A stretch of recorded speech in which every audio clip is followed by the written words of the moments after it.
భారతంలో విదురుడు ఒక మాట చెప్తాడు, ఎక్కడికి వెళ్ళినా కూడా 5 మంది వెంబడించి వస్తారట మనల్ని. ముందు మన శత్రువు వాడు వస్తాడట. ఇక్కడంతా నాకు చాలా శత్రువులు ఉన్నారు, ఇక్కడ నుంచి నేను విడిచిపెట్టి వెళ్ళిపోతే నేను ఇంకో చోటు ఉంటే బాగుంటాను అనుకుంటాడు మనిషి.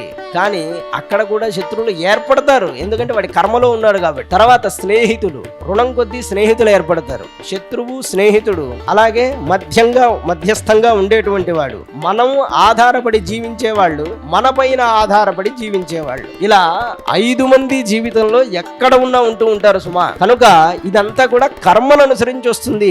అది తెలుసుకోకుండా మనం ఆ కర్మదోషాన్ని పోగొట్టుకోకుండా, అందుకే పూజాధికాలు భారతీయులు ఎందుకు చేసుకుంటారంటే కారణం అదే. ఈ పూజాధికాలు చేయడం వల్ల కర్మ క్షయం అవుతుంది. కొంతమంది చెప్తూ ఉంటారు ఏం చేసినా ఏం కాదండి అని, ఎందుకంటే వాళ్ళకి చేసే అలవాటు లేదు కనుక. మనం ఏం చేస్తాం దానికి? మళ్ళీ వాళ్ళే చెప్తారు నాకు కలిసి రాకపోతే నేను ఇలా చేసుకున్నాను, రెండూ చెప్తారు. అప్పుడు వినేవాళ్ళం మనం పిచ్చివాళ్ళం అన్నమాట, అంతే. కానీ నిజంగా ఏమిన్నదంటే ఈశ్వరుడు ఉన్నాడు, కర్మగతి అనేది ఉన్నది. ఎక్కువ రావాల్సిన దుఃఖం తక్కువ వస్తుంది కాక, కానీ కొంత దుఃఖం అనేది నివృత్తి అవుతుంది.